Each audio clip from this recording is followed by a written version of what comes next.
Friends, welcome back to my channel. मैं हूं आपकी फ्रेंड वर्षा। फ्रेंड्स, आज की इस वीडियो में हम बात करेंगे एडवांस कंपनी अकाउंट्स के कुछ इंपॉर्टेंट क्वेश्चंस के। तो चलिए फ्रेंड्स, आज की इस वीडियो को हम स्टार्ट करते हैं। लेकिन वीडियो को स्टार्ट करने से पहले प्लीज़ मेरे चैनल को सब्सक्राइब कर लीजिए, और अगर आपने चैनल को सब्सक्राइब कर लिया तो इस वीडियो को लाइक कीजिए और अपने फ्रेंड्स के साथ शेयर कीजिए। तो चलिए फ्रेंड्स, आज की इस वीडियो को स्टार्ट करते हैं।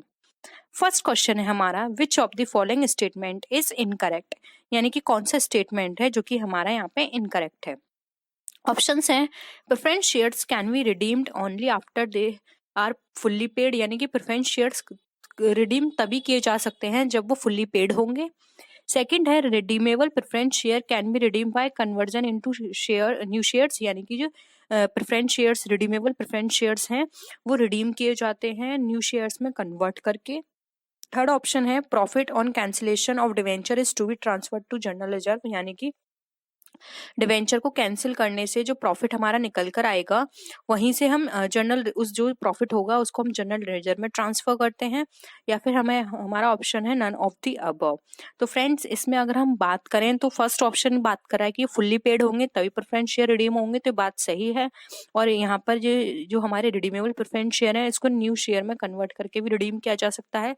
लेकिन ऑप्शन थर्ड यहाँ पे जो दिया हुआ है वो यहाँ पे सही नहीं है, तो हमारा जो आंसर होगा करेक्ट वो होगा ऑप्शन सी।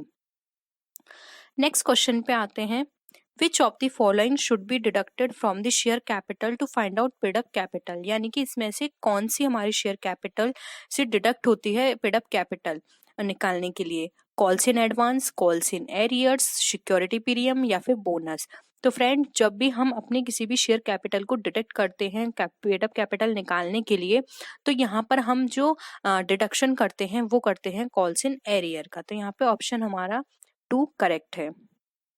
नेक्स्ट क्वेश्चन पे आते हैं, profit on reissue of share is to be transfer to, यानी कि जो रीइश्यू करते हैं हम शेयर उस पर जो प्रॉफिट होता है वो हमारा कहाँ ट्रांसफर किया जाता है। कैपिटल रिजर्व में, जनरल रिजर्व में, कैपिटल में या बैंक अकाउंट में। तो फ्रेंड्स, जब भी हम अपने प्रॉफिट को रीइश्यू वो हमारे शेयर रीइश्यू करने पर जो हमें प्रॉफिट मिलता है वो हम ट्रांसफर करते हैं यहाँ पर हम कैपिटल रिजर्व में। तो यहाँ पे हमारा ऑप्शन 1 करेक्ट है, क्योंकि कैपिटल रिजर्व में जाता है as a share capital reserve करके। नेक्स्ट हम आते हैं, when there are one or more liquidation and no formation this is known as, यानी कि जब हम एक या दो कंपनियों का लिक्विडेशन करते हैं और उसके बाद कोई भी फॉर्मेशन नहीं होता है कंपनी का, तो वो क्या कहलाता है। एब्जॉर्प्शन, अमलगमेशन, मर्जर या फिर न्यू फॉर्मेशन। तो फ्रेंड्स, अमलगमेशन में क्या होता है, दो से कंपनियां मिल जाती हैं और वो न्यू फॉर्म करती हैं। मर्जर में दो कंपनियां मर्ज हो जाती हैं जिसमें एक की एंटिटी बनी रहती है। तो यहाँ पर क्या होता है, ये ना हमारा ऑप्शन ये सही है ना ये सही है, और न्यू फॉर्मेशन की तो यहाँ कोई बात ही नहीं है। तो ऑप्शन यहाँ पे एक हमारा सही होगा, उसको हम एब्जॉर्प्शन कहते हैं, जब दो या दो से अधिक कंपनियां लिक्विडेट हो जाती हैं और कोई भी कंपनी न्यू फॉर्म नहीं होती है, मतलब कंपनी ही फॉर्म नहीं होती है, तो उसको हम बोलते हैं एब्जॉर्प्शन। नेक्स्ट क्वेश्चन पे आते हैं, internal reconstruction is generally resorted to write off, यानी कि जो इंटरनल रिकंस्ट्रक्शन है हमारा वो जनरली कहाँ से राइट ऑफ किया जाता है। रिटेन अर्निंग से, journal profit, consolidated revenue profit या फिर कैपिटल रिजर्व।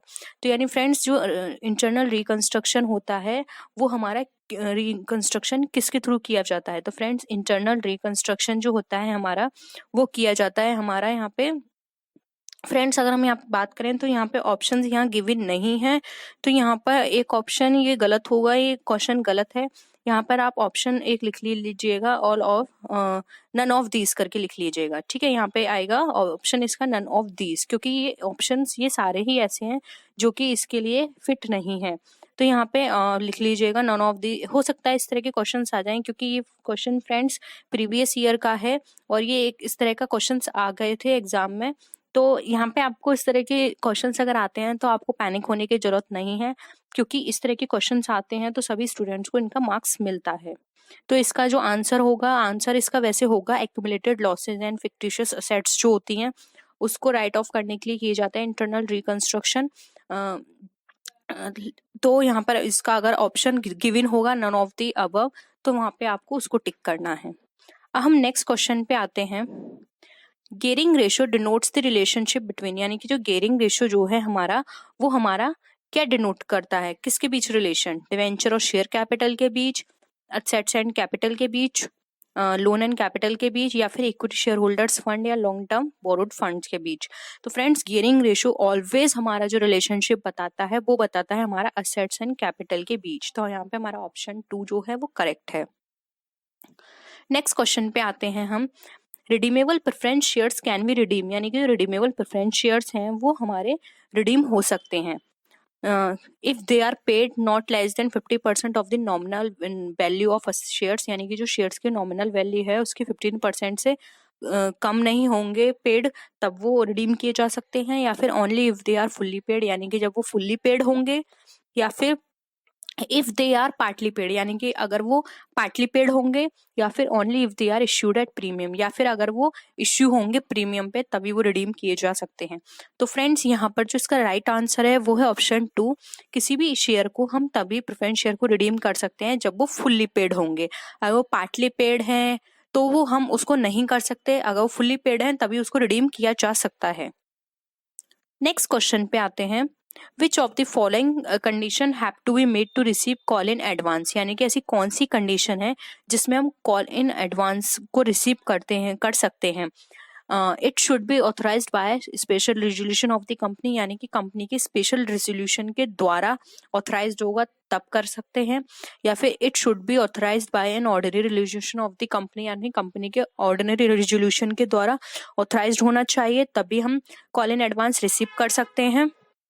या फिर it should be approved by the company law board, या फिर कंपनी लॉ बोर्ड जो है उसको अप्रूव करे तभी हम कर सकते हैं। या फिर it should be authorised by the articles, यानी कि जो आर्टिकल्स है हमारे कंपनी आर्टिकल्स वो हमें ऑथराइज्ड करें तभी हम इनको कॉल इन एडवांस को रिसीव कर सकते हैं। तो फ्रेंड्स कॉल इन एडवांस के लिए कंडीशन होती है, ये हम तभी रिसीव कर सकते हैं जब हमारे आर्टिकल्स इसको ऑथराइज्ड करें। तो इसका जो राइट आंसर होगा वो होगा ऑप्शन 4। अब हम आते हैं अपने नेक्स्ट क्वेश्चन पे। नेक्स्ट क्वेश्चन है हमारा विच of the following statement is incorrect, यानी कि अब हमें इसमें से इनकरेक्ट स्टेटमेंट बताना है। Call in arrear do not form part of paid up capital, यानी कि जो कॉल इन एरियर जो होता है वो हमारा पेड अप का पार्ट नहीं होता है। Preference share holder get dividend at flexible rate, यानी कि जो प्रेफरेंस शेयर होल्डर्स होते हैं वो फ्लेक्सिबल रेट पर डिविडेंड रिसीव करते हैं। या फिर share application account is a personal account, यानी कि शेयर एप्लीकेशन अकाउंट एक पर्सनल अकाउंट है। या फिर नन ऑफ दी अबव। तो friends call in arrear paid up का पार्ट होता है, ये सही है। Share application account personal account है, ये भी सही है। तो फ्रेंड्स ये दोनों ऑप्शंस हमारे सही हैं। एक ऑप्शन है जो यहाँ पे इनकरेक्ट है वो है हमारा सेकंड ऑप्शन। तो यहाँ पे हमारा जो राइट ऑप्शन है वो है हमारा 2, क्योंकि friends preference share holders flexible rate पे डिविडेंड नहीं देते हैं, क्योंकि प्रेफरेंस शेयर होल्डर्स को जो डिविडेंड दिया जाता है फिक्स रेट पे दिया जाता है। तो यहाँ पर ये फ्लेक्सिबल रेट नहीं होगा। तो ऑप्शन यहाँ पे क्या है हमारा, ये इनकरेक्ट है। नेक्स्ट क्वेश्चन पे आते हैं। Which company shares can B freely transferable, यानी कि ऐसी कौन सी कंपनी है जो कि अपने शेयर को फ्रीली ट्रांसफरेबल कर सकती है, ट्रांसफर कर सकती है। Private company, public company, both A and B, यानी या नन ऑफ दी अबव। तो फ्रेंड्स यहाँ पे बात की जा रही है फ्रीली ट्रांसफरेबल की। तो फ्रेंड्स यहाँ पे इसका जो राइट आंसर है वो है option B, public company. Public company के अंदर जो शेयर्स होते हैं उसको फ्रीली ट्रांसफर किया जा सकता है। लेकिन अगर फ्रेंड्स यहाँ पर हम बात करें प्राइवेट कंपनी की, तो प्राइवेट कंपनी के अंदर शेयर को ट्रांसफर नहीं किया जा सकता है। तो यहाँ पर इसका ऑप्शन 2 करेक्ट है। नेक्स्ट क्वेश्चन पे आते हैं। Shares can be issued at a discount only after year from the commencement of the business, यानी कि फ्रेंड्स जो शेयर्स हैं हमारे उनको हम इश्यू कर सकते हैं डिस्काउंट पे कमेंसमेंट के कितने साल बाद, 1, 1.5, 2 या 2.5। तो ऐसे कितने साल हैं कमेंसमेंट से कंप्लीट होने पर हम अपने शेयर को इश्यू कर सकते हैं डिस्काउंट पे। तो फ्रेंड्स यहाँ पे इसका राइट आंसर है 1। कमेंसमेंट होने के 1 साल के बाद हम अपने शेयर्स को डिस्काउंट पे इश्यू कर सकते हैं। नेक्स्ट क्वेश्चन पे आते हैं। Which of the following items can not be shown as reserve, यानी कि ऐसा कौन सा आइटम है जिसको हम एज अ रिजर्व शो नहीं कर सकते। Capital reserve, capital redemption reserve, security premium या फिर नन ऑफ द अबव। तो फ्रेंड्स यहाँ पर बात कर रहे हैं ये कि हम ऐसा रिजर्व को शो नहीं कर सकते आइटम को एज अ रिजर्व। तो फ्रेंड्स यहाँ पे इसका राइट आंसर होगा D, none of the above, क्योंकि फ्रेंड्स कैपिटल रिजर्व भी रिजर्व की तरह शो किया जाता है, कैपिटल रिडेम्पशन रिजर्व भी एक रिजर्व है और सिक्योरिटीज प्रीमियम रिजर्व भी एक रिजर्व होता है। क्योंकि फ्रेंड्स सिक्योरिटी प्रीमियम रिजर्व वो रिजर्व होता है जब कोई भी शेयर सिक्योरिटीज प्रीमियम वो कोई भी शेयर प्रीमियम पे इश्यू किया जाता है, तो जो भी प्रीमियम रिसीव होता है उसको सिक्योरिटी प्रीमियम रिजर्व के नाम से उसको शो किया जाता है। तो ये भी एक तरह का रिजर्व है। तो यहाँ पर ये तीनों ऑप्शन सही हैं। तो यहाँ पे हमारा जो ऑप्शन आएगा इस क्वेश्चन के अकॉर्डिंग वो होगा हमारा ऑप्शन नंबर 4। नेक्स्ट क्वेश्चन पे आते हैं हम। If premium subscription is not received application money should be refunded with in now many days. Friends अगर प्रीमियम सब्सक्रिप्शन की जो एप्लीकेशन मनी है अगर वो रिसीव नहीं हुई है तो हमें अब कितने दिन के अंदर अपने पैसों को रिफंड कर देना है?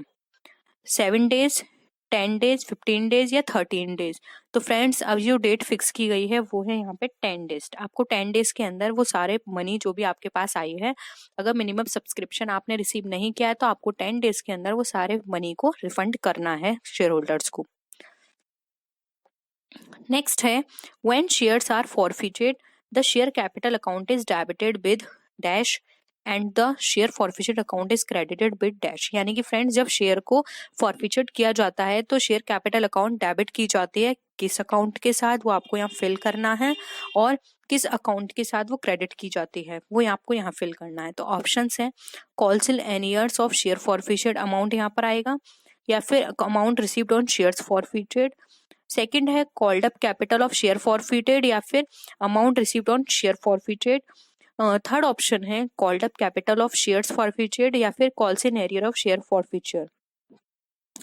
थर्ड ऑप्शन है paid up capital of share forfeited या फिर called up capital of share forfeited. तो ये इनके ऑप्शंस हैं।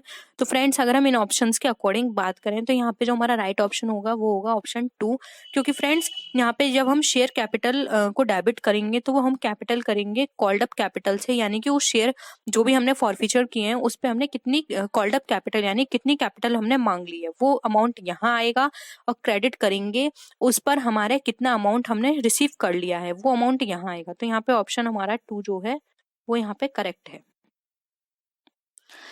नेक्स्ट क्वेश्चन पे आते हैं।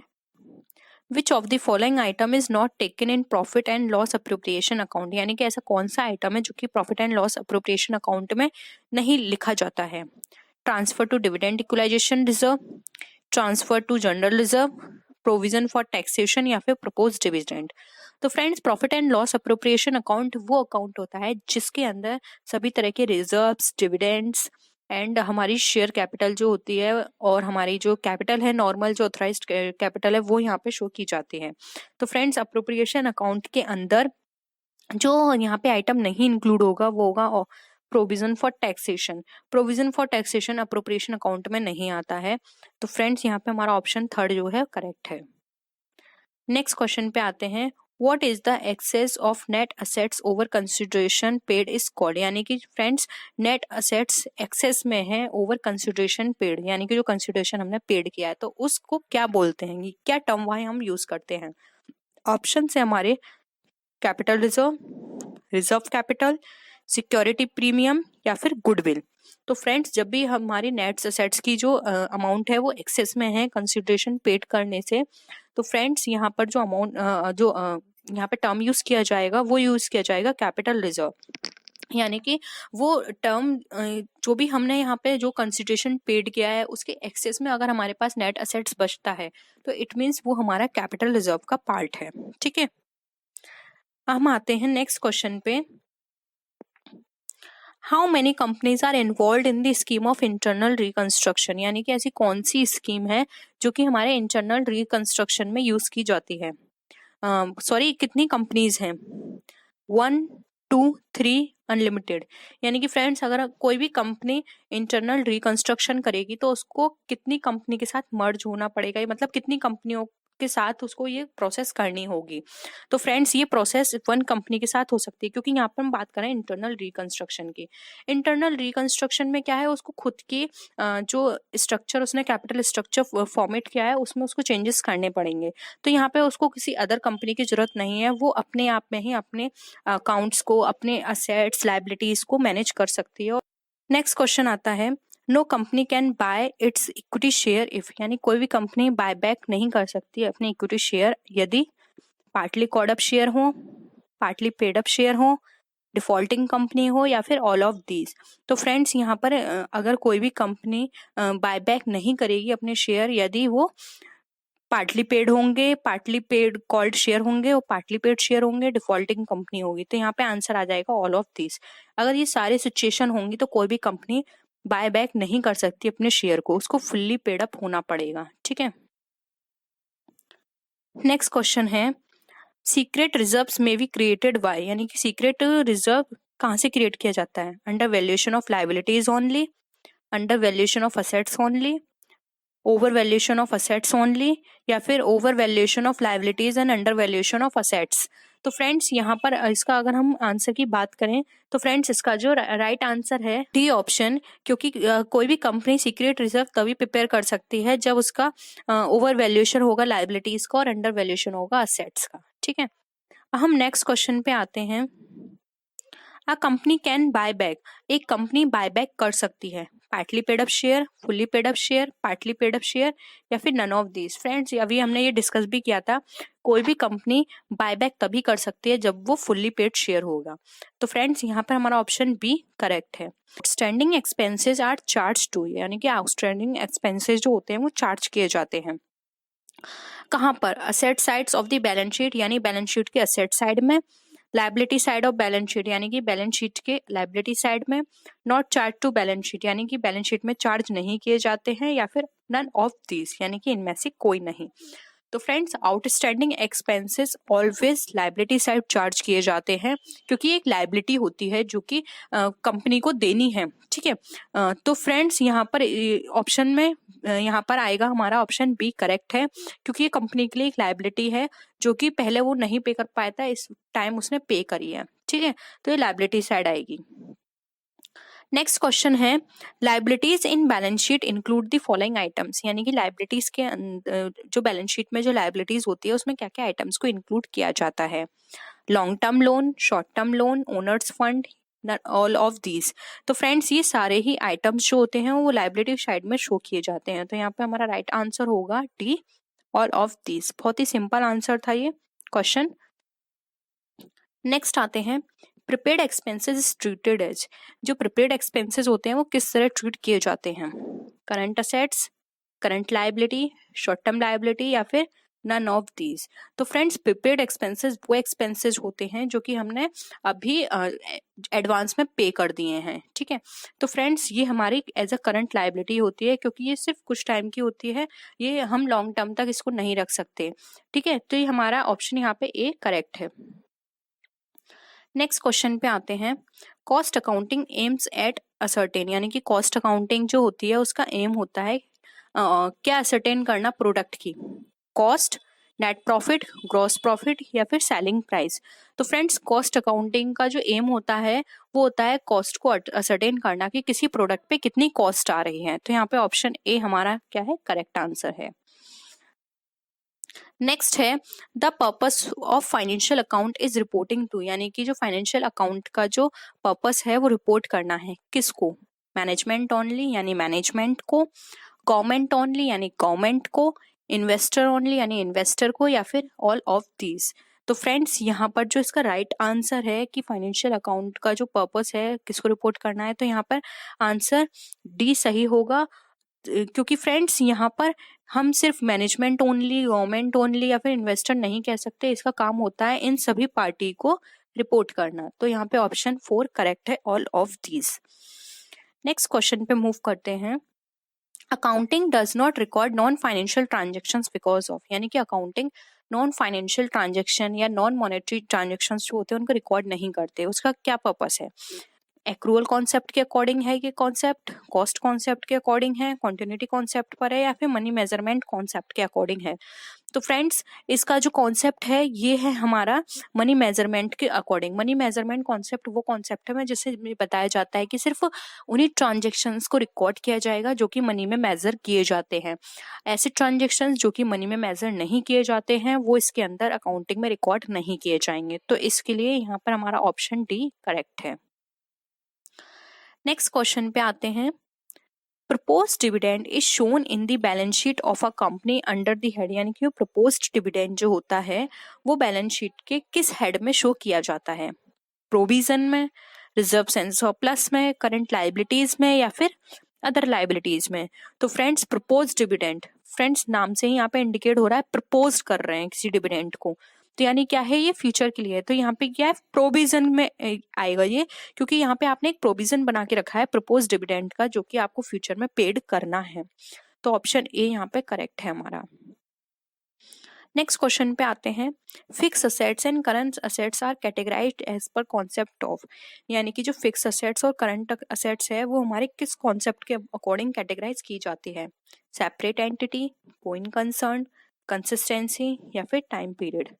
तो फ्रेंड्स फिक्स असेट्स जो है जो हमारी करंट असेट्स में कैटेगराइज की जाती है। तो फ्रेंड्स यहाँ पर जो इसका राइट आंसर है वो है टाइम पीरियड, क्योंकि टाइम पीरियड के अकॉर्डिंग होती है। करंट असेट्स वो असेट्स होती हैं जो हम लिक्विडेट कर सकते हैं हम 1 ईयर के अंदर, जबकि फिक्स असेट्स वो असेट्स होती हैं जो कि हम लॉन्ग टाइम तक यूज कर सकते हैं। तो यहाँ पे हमारा ऑप्शन डी जो है वो करेक्ट होगा। कंसिस्टेंसी यहाँ नहीं होगी। गोइंग कंसर्न का मतलब होता है बिजनेस कंटिन्यू चलेगा, और सेपरेट एंटिटी का मतलब होता है कि बिजनेस और जो ओनर है दोनों की सेपरेट एंटिटी है। तो ये तीनों ऑप्शंस हमारे गलत हैं। राइट आंसर होगा हमारा टाइम पीरियड। नेक्स्ट क्वेश्चन पे आते हैं। Proprietor is treated as creditor of business due to, यानी कि प्रोप्राइटर जो है कंपनी का वो ट्रीट किया जाता है क्रेडिटर की तरह बिजनेस में, किस कॉन्सेप्ट के अकॉर्डिंग? अभी फ्रेंड्स हमने डिस्कस किया था।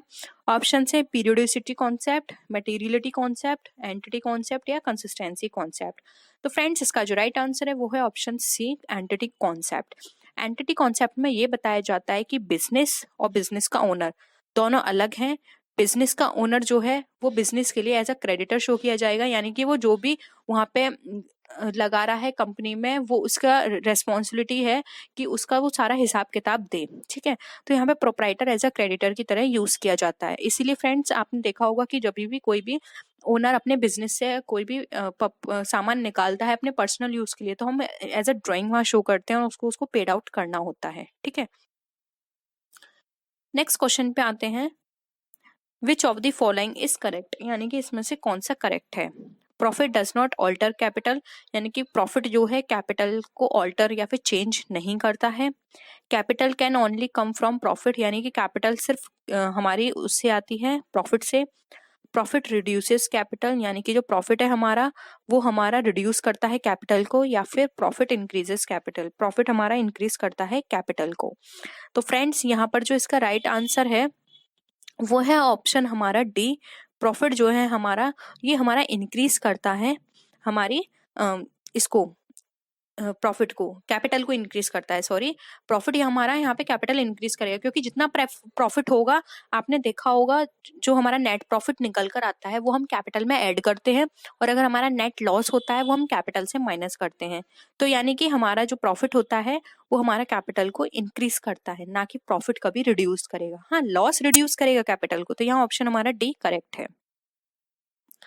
नेक्स्ट क्वेश्चन पे आते हैं। Which of the following best describes a trial balance, यानी कि ऐसा कौन सा ऑप्शन है जो कि हमारे ट्रायल बैलेंस को बहुत अच्छे से डिस्क्राइब करेगा? It is a list of balance on the books, ये बुक्स पर बैलेंस की जो बुक्स का जो बैलेंस होता है उसकी एक लिस्ट है। It is a special account, ये एक स्पेशल अकाउंट है। Shows the financial position of a business, ये बिजनेस की फाइनेंशियल पोजीशन बताता है। या फिर shows all the entries in the book, यानी कि जो सभी एंट्रीज हैं बुक की ये बताता है। तो फ्रेंड्स यहाँ पे जो ट्रायल बैलेंस है ये कोई स्पेशल अकाउंट नहीं है, ये एक स्टेटमेंट होता है, और ये फाइनेंशियल पोजीशन नहीं बताता। फाइनेंशियल पोजीशन हमारा फाइनल अकाउंट बताता है, और ये बुक्स की एंट्रीज भी नहीं दिखाता, क्योंकि ये कोई लेजर या फिर जर्नल अकाउंट नहीं है। ट्रायल बैलेंस एक हमारी लिस्ट है जो कि बुक का बैलेंस को दिखाती है। तो यहाँ पे ऑप्शन हमारा 1 करेक्ट है। नेक्स्ट क्वेश्चन पे आते हैं, net profit is calculated in, यानी कि जो नेट प्रॉफिट है हमारा वो कैलकुलेट किया जाता है किस में, ट्रेडिंग अकाउंट में, बैलेंस शीट में, प्रॉफिट एंड लॉस में, ट्रायल बैलेंस है। बहुत ही सिंपल क्वेश्चन है फ्रेंड्स ये।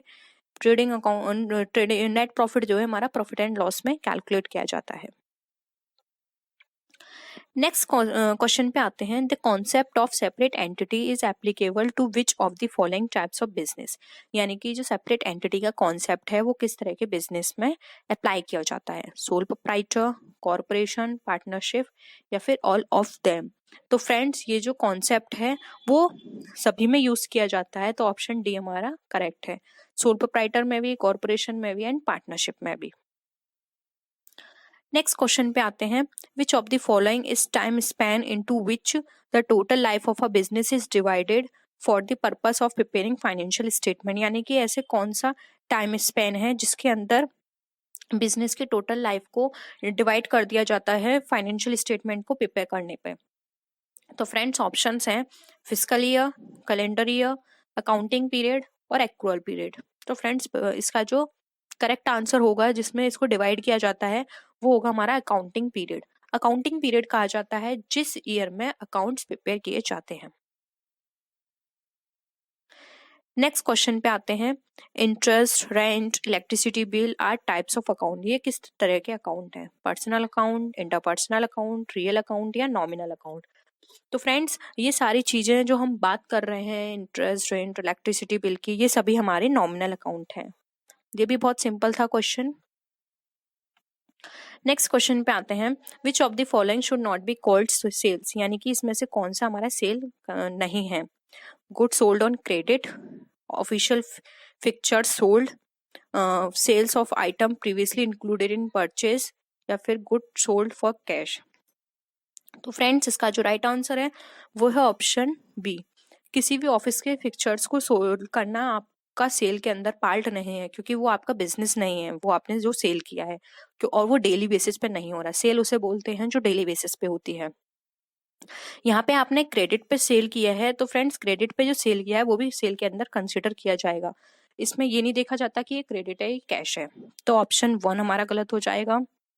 यहाँ पे जो थर्ड ऑप्शन है, कोई भी परचेज जो प्रीवियस ईयर में आपने की थी, इस साल आपने बेचा है, ये भी आपका सेल में ही कंसिडर होता है, और जो गुड सोल्ड फॉर कैश है ये भी आपका कंसिडर होता है। तो ऑप्शन बी हमारा यहाँ पे करेक्ट है। नेक्स्ट क्वेश्चन है, मटेरियल कॉन्सेप्ट टेल अबाउट, यानी कि जो मटेरियल कॉन्सेप्ट है वो हमें क्या बताता है, डिस्क्लोजर ऑफ लॉस, यानी लॉस को डिस्क्लोज करता है, डिस्क्लोजर ऑफ प्रॉफिट, प्रॉफिट को डिस्क्लोज करता है, या फिर disclosure of all information which are important for investor, यानी कि वो सभी इन्फॉर्मेशन जो कि इन्वेस्टर के लिए इम्पोर्टेंट है, या फिर disclosure of all information which are important for management, या फिर ऐसी इन्फॉर्मेशन जो किसी मैनेजमेंट के लिए इम्पोर्टेंट है। तो फ्रेंड्स मटेरियल कॉन्सेप्ट जो होता है वो हमें बताता है इन्फॉर्मेशन जो कि इन्वेस्टर के लिए इंपॉर्टेंट होती है। हमारा जो ऑप्शन सी है वो यहाँ पे करेक्ट है। मटेरियल कॉन्सेप्ट हमें बताता है वो इन्फॉर्मेशन जो कि हमारे इन्वेस्टर के लिए इंपॉर्टेंट है। नेक्स्ट क्वेश्चन पे आते हैं, accounting principles are generally based on, जो अकाउंटिंग प्रिंसिपल्स होते हैं वो हमारे जर्नली किस पे बेस्ड होते हैं, प्रैक्टिकेबिलिटी, सब्जेक्टिविटी, कन्वीनियंस इन रिकॉर्डिंग या नन ऑफ दीज। तो फ्रेंड्स अकाउंटिंग प्रिंसिपल्स हमारे बेस्ड होते हैं प्रैक्टिकेबिलिटी पे, ये हमारी सब्जेक्टिविटी, कन्वीनियंस इन रिकॉर्डिंग या नन ऑफ दीज, इनमें से कोई भी ऑप्शन करेक्ट नहीं है। करेक्ट ऑप्शन है हमारा प्रैक्टिकेबिलिटी, जो हमारे प्रैक्टिकल लाइफ में हमारे चीजें चल रही होती हैं उस पर बेस्ड होते हैं अकाउंटिंग प्रिंसिपल्स। नेक्स्ट क्वेश्चन पे आते हैं, the system of recording transactions based on dual aspect concept is called, यानी कि जो हमारे रिकॉर्डिंग ट्रांजेक्शन्स हैं डुअल एस्पेक्ट पे वो क्या कहे जाते हैं, double account system, double entry system, single entry system या नन ऑफ दीज। तो फ्रेंड्स यहाँ पे सिंगल एंट्री सिस्टम तो बिल्कुल नहीं होगा, नन ऑफ दीज भी नहीं होगा। अब यहाँ पे इन दोनों में थोड़ा कंफ्यूजन हो सकता है, लेकिन ये भी आंसर इसका सिंपल है बहुत, आप शुरू से इन्हें पढ़ते आ रहे हैं कि जो डुअल एस्पेक्ट के जितने भी कॉन्सेप्ट होते हैं वो हमारे डबल एंट्री सिस्टम पे बेस होते हैं। तो राइट आंसर है हमारा यहाँ पे बी। नेक्स्ट क्वेश्चन पे आते हैं, profit from sale of assets is example for, यानी कि कोई भी प्रॉफिट जो किसी असेट्स की सेल से हमें मिला है वो किसका एग्जाम्पल है, revenue profit, capital profit, loss या नन ऑफ दीज। तो फ्रेंड्स ये एग्जाम्पल है हमारा कैपिटल प्रॉफिट का, क्योंकि किसी भी असेट्स को सेल करने से हमारा प्रॉफिट जो आएगा वो हमारे कैपिटल में इंक्लूड हो जाएगा, तो हमारा कैपिटल प्रॉफिट है और ये लॉन्ग टर्म तक हमारे बिजनेस को हेल्प करेगा। तो ये हमारा इसका जो आंसर है वो पी है। Which one of the following is not applicable to a cooperative form of business, यानी कि फ्रेंड्स इन ऑप्शंस में से कौन सा ऑप्शन है जो कि कोऑपरेटिव फॉर्म ऑफ बिजनेस में अप्लाई नहीं होता है। ऑप्शन है membership is open to all having a common interest, यानी कि जो मेंबरशिप होती है वो कॉमन इंटरेस्ट होगा सबका उसमें। Transferability of shares is permitted among general public, यानी कि ट्रांसफरेबिलिटी होती है वो जनरल पब्लिक में परमिट होती है कि आप जनरल पब्लिक में अपने शेयर्स को ट्रांसफर कर सकते हो। थर्ड है policy decisions are taken by the member in a general meeting, यानी कि जो पॉलिसी डिसीजंस है वो जनरल मीटिंग में मेंबर के द्वारा लिए जाएंगे। फोर्थ ऑप्शन है major portion of profit is distributed to members by way of dividend, यानी कि जो मेजर पोर्शन होगा किसी प्रॉफिट का वो सारे मेंबर्स में से 2 मेंबर्स को डिविडेंड के वे में दिए जाएंगे। तो फ्रेंड्स यहाँ पर अगर हम बात करें कि जो कोऑपरेटिव सोसाइटी है वहां पर कौन सा यहाँ पर एप्लीकेबल होता है, तो फ्रेंड्स यहाँ पर जो अगर हम बात करें कि कौन सा यहाँ पे एप्लीकेबल नहीं होगा, सॉरी यहाँ पे फ्रेंड्स नॉट दे रखा है, तो कौन सा एप्लीकेबल नहीं होगा, तो ये है ऑप्शन डी कि यहाँ पर फ्रेंड्स ये भी सही है कि कॉमन इंटरेस्ट होता है और अगर वो कंपनी कोऑपरेटिव फॉर्म चाहे तो वो ट्रांसफर करा सकती है अपने शेयर्स को और वो जनरल मीटिंग में भी पॉलिसी डिसीजन ले सकती है। लेकिन फ्रेंड्स कि सिर्फ 2 मेंबर को यहाँ पे डिविडेंड मिलेगा, डिविडेंड के फॉर्म में प्रॉफिट डिस्ट्रीब्यूट किया जाएगा, ये कोऑपरेटिव फॉर्म में नहीं होता है और ना ही एप्लीकेबल किया जाता है। नेक्स्ट है buyback of equity shares in any financial year shall not exceed, यानी कि जो बायबैक इक्विटी शेयर्स होते हैं वो फाइनेंशियल ईयर में किससे ज्यादा नहीं हो सकते। 5% इट्स टोटल कैपिटल, यानी कि टोटल कैपिटल होगी उसकी 5% से ज्यादा। 25% ऑफ नॉमिनल शेयर वैल्यू, यानी 25% नॉमिनल शेयर कैपिटल से। थर्ड है 25% off fully paid equity share capital, यानी कि जो इक्विटी शेयर कैपिटल है उसके 25% से ज्यादा, या फिर नन ऑफ दीज। तो फ्रेंड्स बायबैक इक्विटी शेयर्स जो होते हैं वो हमारे एक्सीड नहीं होने चाहिए 25% से ज्यादा, यानी कि जो 25% fully paid up share capital होंगे उससे ज्यादा हम बायबैक इक्विटी शेयर्स नहीं कर सकते। नेक्स्ट आते हैं minimum number of member in case of private companies, यानी कि प्राइवेट कंपनी के केस में जो मिनिमम नंबर होते हैं वो कितने होंगे, 1, 2, 5, 10। फ्रेंड्स बहुत ही सिंपल है, मिनिमम नंबर होते हैं प्राइवेट कंपनी में 2। नेक्स्ट क्वेश्चन पे आते हैं the balance in share forfeiture account after the issue of all forfeiture share should B, यानी कि जो फॉरफीचर अकाउंट का जो बैलेंस है फॉरफीचर शेयर को द्वारा इश्यू करने के बाद कहाँ से मतलब कहाँ पे उसको ट्रीट किया जाएगा, वो ट्रांसफर किया जाएगा गुडविल अकाउंट में, या फिर transfer to capital reserve account, या फिर shown as share forfeiture account, या फिर added to paid up capital. तो फ्रेंड्स अगर वो द्वारा से इश्यू किया जाता है इस तरह की चीजें, तो फ्रेंड्स ये शो की जाती हैं कैपिटल रिजर्व अकाउंट में। फॉरफीचर शेयर के अमाउंट को कैपिटल रिजर्व अकाउंट में ट्रांसफर कर दिया जाता है। नेक्स्ट है which of the following pairs is are correctly matched, यानी कि कौन से पेयर इसमें करेक्टली मैच्ड हैं। When a company issue its securities at a price more than the face value, यानी कि शेयर इश्यूड एट डिस्काउंट, यानी कि कोई भी कंपनी अपनी सिक्योरिटीज को इश्यू करती है जो भी उसका प्राइस होता है उससे ज्यादा फेस वैल्यू फेस वैल्यू से ज्यादा उसको इश्यू करती है, तो वो क्या कहलाता है, वो कहलाता है शेयर इश्यूड एट डिस्काउंट, या फिर when share issued eight amount less than पर वैल्यू ऑफ शेयर, यानी कि जो पर वैल्यू ऑफ शेयर है उससे कम पे इश्यू करती है तो वो इश्यू शेयर एट प्रीमियम कहलाता है, या फिर when shares are issued at their face value वो शेयर इश्यूड एट पार कहलाता है, या फिर ऑल ऑफ द अबव। तो फ्रेंड्स ये बहुत ही सिंपल है, यहाँ पे ये बात कर रहा है कि मोर देन प्राइस से वो ज्यादा रख रहा है प्राइस, तो वो फ्रेंड्स यहाँ पे डिस्काउंट की बात कर रहा है तो वो डिस्काउंट नहीं वो प्रीमियम कहलाता है, और यहाँ लेस देन की बात कर रहा है और यहाँ बोल रहा है प्रीमियम, तो ये भी गलत है क्योंकि फ्रेंड्स लेस देन में प्रीमियम ना होके डिस्काउंट होगा। जबकि फ्रेंड्स यहाँ पर ये बात कर रहा है कि वो फेस वैल्यू पर, अगर ये फेस वैल्यू पर है तो फेस वैल्यू पर अगर जितना अमाउंट होता है शेयर का फेस वैल्यू होती है उतने पे ही उसको इश्यू किया जाता है, तो उसे एट पार बोला जाता है, जो कि बिल्कुल करेक्ट है। तो फ्रेंड्स यहाँ पे हमारा ऑप्शन सी जो है बिल्कुल करेक्ट माना जाएगा। नेक्स्ट आते हैं right shares are the shares, right shares shares होते हैं कौन से, that have a right of redemption यानी कि जिनके पास रिडेम्पशन का राइट होता है, या फिर offer to the existing equity share holders यानी कि जो इक्विटी शेयर होल्डर्स को ऑफर किए जाते हैं, या फिर legally issued to public at large यानी कि जो लीगली इश्यू कर दिए जाते हैं पब्लिक को लार्जली, या फिर issued by a newly formed company यानी जो न्यूली फॉर्म्ड कंपनी है उसको इश्यू किए जाते हैं। तो फ्रेंड्स अगर राइट शेयर की बात करें तो राइट शेयर ऑलवेज उन लोगों को इश्यू किए जाते हैं जो कि फर्म के एग्जिस्टिंग इक्विटी शेयर होल्डर्स होते हैं। तो फ्रेंड्स यहाँ पे हमारा ऑप्शन बी करेक्ट है। नेक्स्ट आते हैं क्वेश्चन पे, a concern should select an accounting policy which enables to यानी कि जो एक कंसर्न है कोई कंपनी है वो अकाउंटिंग पॉलिसीज को सेलेक्ट करनी चाहिए, उसे किस बेसिस पर, पे the proper amount of income tax यानी कि जो जब वो अकाउंटिंग पॉलिसी अपनी बनाती है तो वो अकाउंटिंग इनकम टैक्स के अमाउंट को प्रॉपर पे करने के लिए, या फिर calculate the correct amount of cash in hand, या फिर ये कैलकुलेट करने के लिए कि हैंड में कितना कैश है, या फिर present a true and fair view of its state of affairs and profit of loss, या फिर प्रेजेंट में सही और बिल्कुल फेयर व्यू लेने के लिए कि कितने स्टेट ऑफ अफेयर्स मतलब किस तरह की वर्किंग हो रही है, क्या प्रॉफिट एंड लॉस है, या फिर बोथ ए एंड बी। तो फ्रेंड्स इसका जो राइट आंसर है वो है ऑप्शन सी, वो अपने अकाउंटिंग पॉलिसी इस तरह से प्रिपेयर करेंगी, बनाएंगी, सेलेक्ट करेंगी जिससे कि कंपनी की वो अपने प्रॉफिट एंड लॉस को इजीली फाइंड आउट कर पाए कि कितना प्रॉफिट एंड लॉस है, और जो भी ट्रू एंड फेयर व्यू होगा उसको प्रेजेंट कर पाए। नेक्स्ट है, the division of share does not result in of capital यानी कि इन फ्रेंड्स यहाँ पर इन दोनों के बीच में डैश है, यहाँ पे हमको फिल करना है अब इसमें से कि कौन सा करेक्ट है।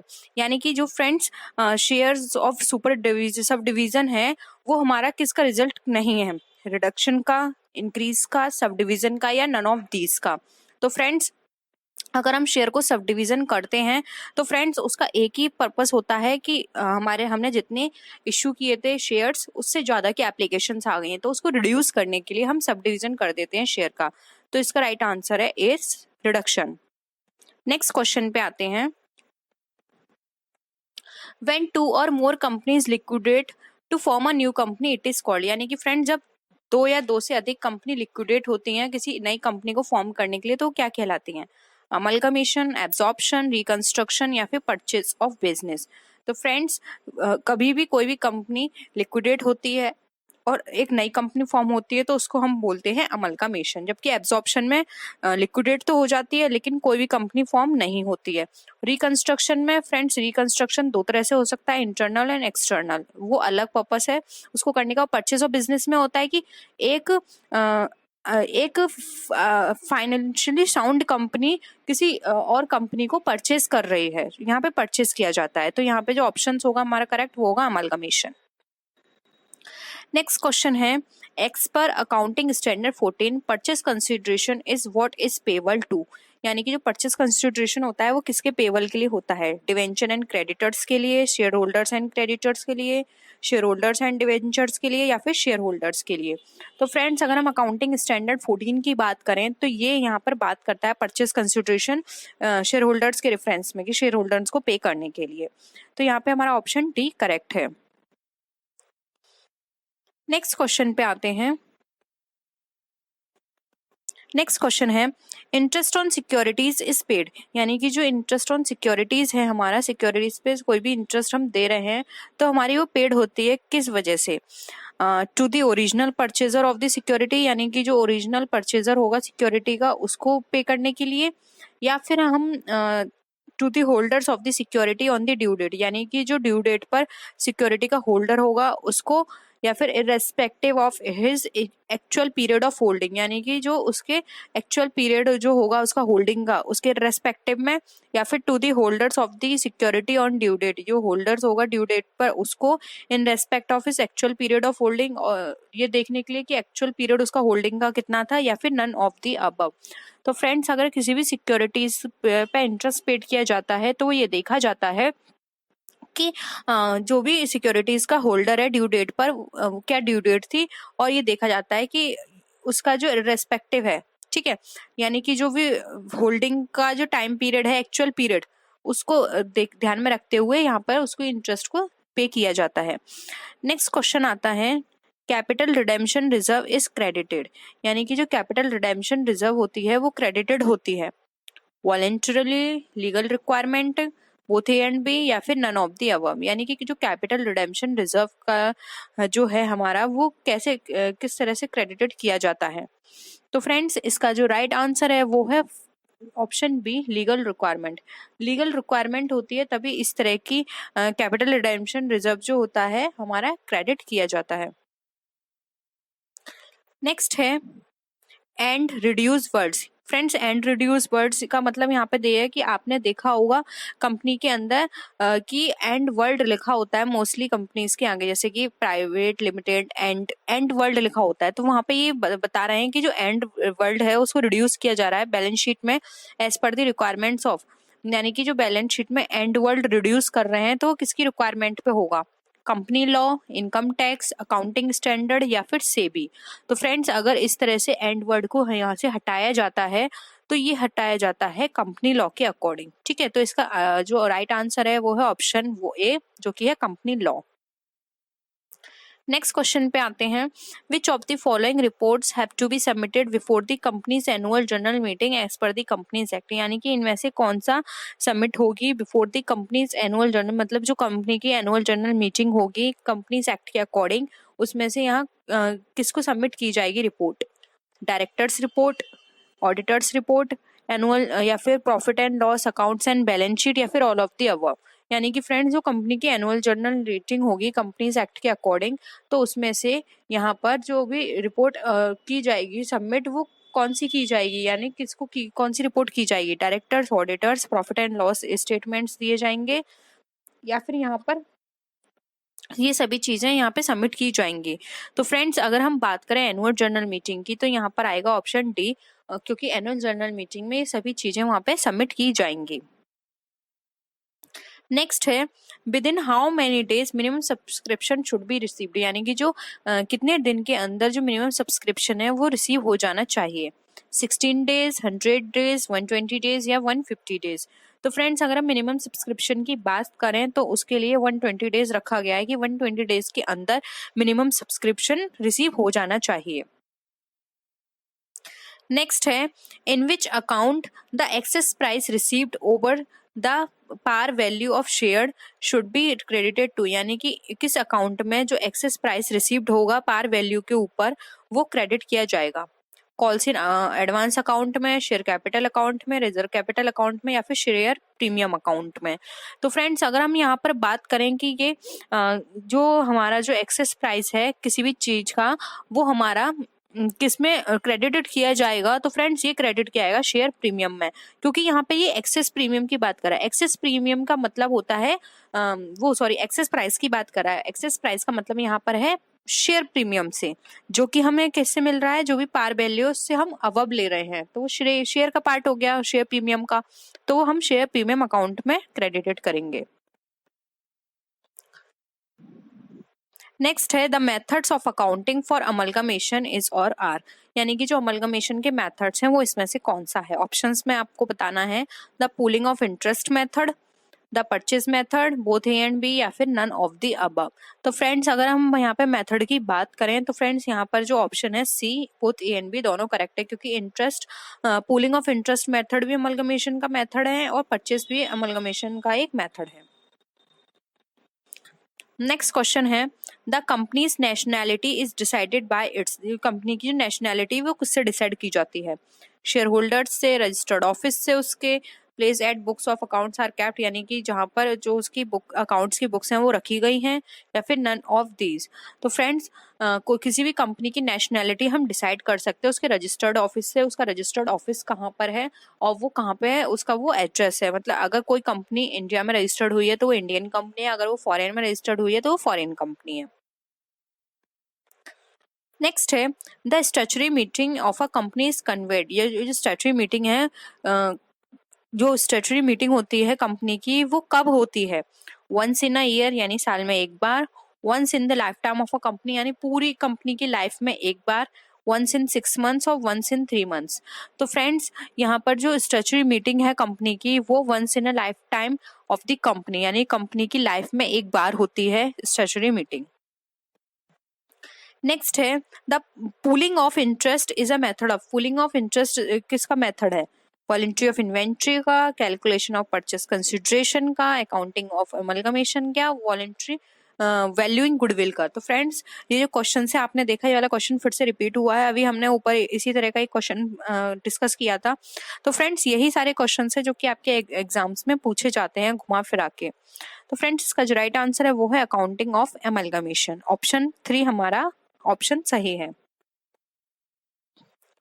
नेक्स्ट है which account will be debited with the nominal value of shares when shares are issued to promoters for the service offered by them, यानी कि इनमें नॉमिनल वैल्यू जो है शेयर की वो कौन से अकाउंट से डेबिट की जाएगी जब हमारे शेयर इशू किए गए हैं प्रोमोटर्स को, जो भी उन्होंने सर्विस दी है उसके एवज में या फिर उसके बिहाफ पर, या फिर जो भी वो सर्विस दे रहा है उसकी जगह हमने उसको वो शेयर्स इशू किए हैं। तो प्रिलिमिनरी एक्सपेंसेस में आएंगे, असेट्स अकाउंट में आएंगे, गुडविल में आएंगे या शेयर कैपिटल में आएंगे। तो फ्रेंड्स अगर इस तरह की चीजें दी जाती हैं तो ये आते हैं हमारे गुडविल का पार्ट, ठीक है, ये प्रमोटर्स को दे रहे हैं तो ये गुडविल का पार्ट में आएगी, तो गुडविल अकाउंट में डेबिट की जाएगी। नेक्स्ट है purpose of accounting standard 1 is to establish a standard as to, यानी कि जो पर्पस है अकाउंटिंग स्टैंडर्ड का उसको क्या इस्टेब्लिश करना है? द डिजायरेबल अकाउंटिंग पॉलिसीज, या फिर द फंडामेंटल अकाउंटिंग अजम्पशंस, या फिर डिस्क्लोजर ऑफ अकाउंटिंग पॉलिसी, या प्रिपरेशन ऑफ फाइनल अकाउंट्स। तो फ्रेंड्स अगर हम बात करें अकाउंटिंग स्टैंडर्ड 1 की तो वो बात करता है डिस्क्लोजर ऑफ अकाउंटिंग पॉलिसीज के बारे में, तो यहाँ पे ऑप्शन 3 हमारा करेक्ट है। नेक्स्ट क्वेश्चन है आज की इस वीडियो का, विच of the following statement is correct, यानी कि इसमें से हमें बताना है करेक्ट ऑप्शन कौन सा है। Right share are first offer to employees, यानी कि जो राइट शेयर्स हैं वो एम्प्लॉयज को पहले दिए जाते हैं। Right shares are offered in lieu of dividend, यानी राइट शेयर्स डिविडेंड की जगह दिए जाते हैं। Right shares are offered to the existing share holder in proportion to the equity share holders held by them, यानी कि right shares equity share holders को दिए जाते हैं, जितना भी उन्होंने equity share existing share holders को दिए जाते हैं जितने प्रोपोर्शन में उन्हें इक्विटी शेयर होल्डर्स लिए हैं उस प्रोपोर्शन में। या फिर right shares are two shares which are offered to the promoters, यानी कि राइट शेयर्स या फिर वो शेयर्स हैं जो कि प्रमोटर्स को दिए जाते हैं। तो फ्रेंड्स ये क्वेश्चन भी अभी हमने डिस्कस किया था। तो फ्रेंड्स इसमें जो राइट स्टेटमेंट है वो है हमारा ऑप्शन 3, राइट शेयर्स सिर्फ ये एग्जिस्टिंग शेयर होल्डर्स को दिए जाते हैं और ये इक्विटी शेयर होल्डर्स उन्होंने जितने प्रोपोर्शन में लिए हैं ये उस प्रोपोर्शन में दिए जाते हैं। तो आई होप आपको आज के क्वेश्चंस पसंद आए होंगे। वीडियो पसंद आए तो वीडियो को लाइक कीजिए, अपने फ्रेंड्स के साथ शेयर कीजिए, और किसी भी तरह की कोई भी डाउट हो या फिर आपको कोई प्रॉब्लम हो तो आप नीचे कमेंट सेक्शन में लिख सकते हैं। आप मेरे फेसबुक पेज और इंस्टा आईडी से भी कनेक्ट हो सकते हैं। तो फ्रेंड्स नेक्स्ट वीडियो में हम फिर मिलते हैं और भी अच्छी वीडियोस के साथ, तब तक के लिए बाय बाय।